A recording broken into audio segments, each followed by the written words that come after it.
এই বছরের শীতের শুরু থেকে এই পর্যন্ত শীতের যত শাকসবজি উঠছে সবই কম বেশি খাওয়া হয়েছে, শুধু মূলো শাকটাই খাওয়া হয়নি। এই জন্য আজকে মাছ বাজার উঠাতে যে কিছু টুকটাক কাঁচা সবজিরও দরকার ছিল, তো সেইগুলো কেনার সময় এই শাকাটি দেখে আমার খুব পছন্দ হয়েছে, এই জন্যই ভাবলাম তাহলে নিয়ে যাই। আর এই বছর এখন পর্যন্ত খাওয়া হয়নি, আর মূলো শাকটা আমি তেমন একটা পছন্দও করি না। সিজনাল শাক যেহেতু একটু খেয়ে ট্রাই করি, এই জন্যই মূলত আনা। তো এখানে আমি শাকগুলো সরিয়ে রেখে এখন মাছগুলো সব বের করে নিচ্ছি। আমাদের মাছ বাজারের সাথে ছেলের জন্য ডিম কিনে নিয়ে আসছি, যেহেতু ডিম ছাড়া আর কোনো কিছুই খায় না। আর তাছাড়া ওর জন্য এক সপ্তাহ হয়নি 1 ডজন ডিম আনছিলাম, শেষ হয়ে গেছে। এই জন্যই ভাবলাম তাহলে নিয়ে যাই, একসাথেই সব বাজার করে নেই, আবার ডিমের জন্য বাজারে আসতে হবে। তো এখানে আমি ডিমগুলো সরিয়ে রেখে এখন কাঁচা সবজিগুলো আমি একটু সরিয়ে নিব, তারপর আমি মাছগুলো বের করব। মাছ বাজারটা একটু সকাল সকাল করে নিলেই ভালো হয়, দুপুরের আগে সবকিছু কেটে কুটে গোছগাছ করে ফ্রিজে তুলে রাখতে পারি। কিন্তু আজকে মাছ বাজারে যাওয়াটা একটু দেরি হয়ে গেছে। বাজার সদাইগুলো করে নিয়ে আস্তে আস্তে বাসায় এসে দেখি 12টার মতো বেজে গেছে। এর মধ্যে সকালে নাস্তাও করিনি, তো নাস্তাটা খাওয়া শেষ করে আমি এখানে বাজারগুলো বের করতে করতে 12টার বেশি বেজে গেছিল। মাছ বাজারটা নিয়ে আসতে আসতে যেহেতু দেরি হয়ে গেছে, ভাবছিলাম পাশের ফ্ল্যাটে যে আপাটা কাজ করে ওনাকে দিয়ে মাছগুলো কাটাবো, কিন্তু উনি তো 1:30 2টা বেজে যাবে ওনার আসতে আসতে, অত সময় তো মাছগুলো নষ্ট হয়ে যাবে। আর ফ্রিজে রেখে আবার বের করে কাটতে গেলে ওই মাছের পেট আরো নরম হয়ে যাবে, বাধ্য হয়ে আমাকে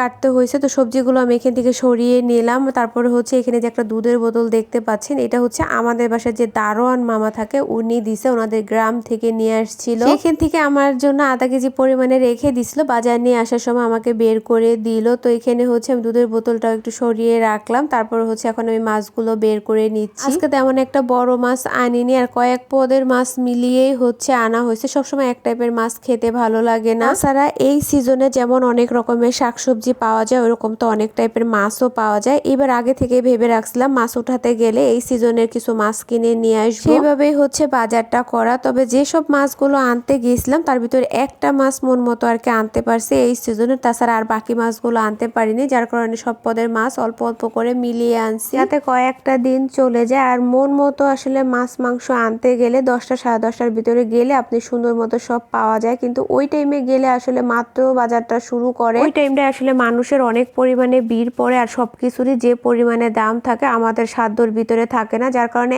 11টা 11:30টার দিক দিয়ে গেলে আবার সবকিছু কম বেশি সাধ্যের ভিতরে আর কি আনা যায়। তো এখানে আমি একে একে সব মাছগুলো বের করে নিয়েছিলাম। আজকে কিছু পোয়া মাছ, তারপরে সুরমা মাছ, শৈল মাছ, তারপরে 1/2 কেজি পরিমাণে গলদা চিংড়ি, আর একটা কালবাউস মাছ। রুই মাছটা তেমন একটা আনার ইচ্ছে এখন আর জাগে না, কয়দিন আগে 890 টাকা দিয়ে একটা রুই মাছ এনে ওই মাছটা আর খেতে পারিনি, এই জন্য এইবারকার বাজারে যে একটু বুঝে শুনে বাজার করে নিয়ে আসছি। কারণ আপনাদের ভাইয়া তো এমনিতেই সব ধরনের মাছ খায় না, তার ভিতরে যদি একটু গন্ধ আসে তাহলে তো ওই মাছ ছুঁয়েও দেখবে না। কি বলবো, আমিও তো খেতে পারি না। তো এখানে আমি মাছগুলো বের করে রেখে এখন কিছু মুরগির হাত পা গিলা কলিজা চামড়া এগুলো কিনে নিয়ে আসছি, সেগুলোই বের করে নিচ্ছিলাম। মাছ কেনা শেষ করে মুরগির দোকানে গেছিলাম মাংস কিনে আনার জন্য, কিন্তু পরবর্তীতে ভাবলাম আপনাদের ভাইয়া তো যে মুরগির মাংস রান্না করলে একবেলা খেয়ে আর একবেলা সে ছুঁয়েও দেখবে না, এই জন্য ভাবলাম ভিন্ন রকম কিছু নিয়ে যাই। সবকিছুই বের করে নিলাম। এখন আমি এখানে মাছগুলো কেটে নিচ্ছিলাম, যদিও অনেকটা সময় লাগছে। এখানে তেমন পরিমাণে মাছ না, এর ডবল পরিমাণে মাছও আমার কাছে কাটা কোনো বিষয় না, কিন্তু আজকে যেহেতু দেরি হয়ে গেছে এই জন্য একটু কষ্ট লাগতেছিল।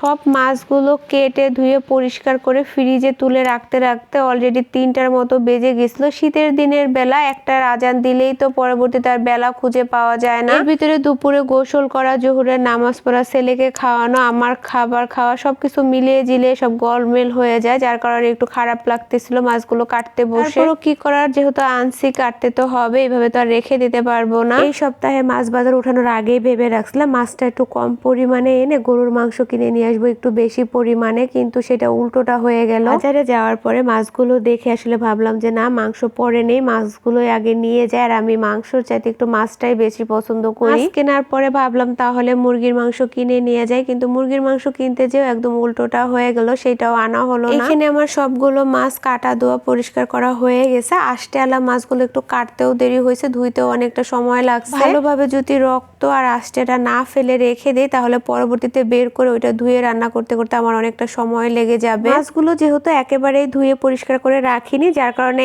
একটা করে পলির ভিতরেই ভরে ভরে মাছগুলো রাখতেছি। পরবর্তীতে বের করে ধুয়ে পরিষ্কার করে তারপর যতটুকু রান্না করব ওই পরিমাণে পলিথিনের এখানে ভরে নিব। সবগুলো মাছও আমার এখানে পলি করা হয়ে গেছে। এখন এইগুলো হচ্ছে আমি ডিপ ফ্রিজে রেখে দেবো। আর যতটুকু রান্না করব আজকে কালকে মিলিয়ে সেগুলো হচ্ছে আমি আলাদা একটা বাটিতে রেখে দিছি। আজকে রাতে যেটা রান্না করব আর আগামী কালকে দুপুরে যেটা রান্না করব ওইটা একত্রে রাখছি। রাত্রের বেলা একত্রে ধুয়ে পরিষ্কার করে রাত্রেটা রাত্রে রান্না করব আর আগামী কালকে দুপুরেরটা হচ্ছে আমি দুপুরেই রান্না করব। আগে থেকে একটু ধুয়ে রাখলে ভালো হয়। পুরো ফ্রিজটাই ফাঁকা, শুধু দুধের বোতলগুলাই ছিল। তো মাছগুলো সব রেখে দিছে। এখন এখানে সবজিগুলো যে আমি ওই সময় সরিয়ে রাখছিলাম সেগুলো আমি একটু এখন গুছিয়ে নিচ্ছিলাম। মূলা শাকের সাথে মূলাগুলো একটু বড় বড় ছিল, এই জন্য আমি আলাদাভাবে রেখে দিছি। সবজি রান্না করে খাওয়া যাবে মাছ দিয়ে। আর শাকগুলো আলাদা করে নিছি। বেশি পরিমাণে একটু মরিচও নিয়ে আসছি, মরিচগুলো বটু ফেলে নিলাম। আর এখানে আজকে টমেটো কিনতে যে আমি তো হতবাগা হয়ে গেছি। এতকাল টমেটো ছিল 120 টাকা করে কেজি, আজকে কিনতে যায় শুনি 160 টাকা কেজি। যতই দাম বাড়ুক কিছু করার নেই, আনতে তো হবে। আমার টমেটো ছাড়া আমার তরকারি রান্না করতে ভালোই লাগে না। এখানে আমি মুরগির চামড়াগুলো পরিষ্কার করে নিছি। এগুলো আগে থেকেই পরিষ্কার করা ছিল, তারপর যতটুকু পরিষ্কার করা লাগে সেগুলো আমি করে নিছি। সন্ধ্যার পরে বের করে আগুনে পুড়ে ছোট ছোট করে বট যেভাবে কাটে ওইভাবে কেটে নেব। তো এই যে সন্ধ্যার পরে হচ্ছে আমি এগুলো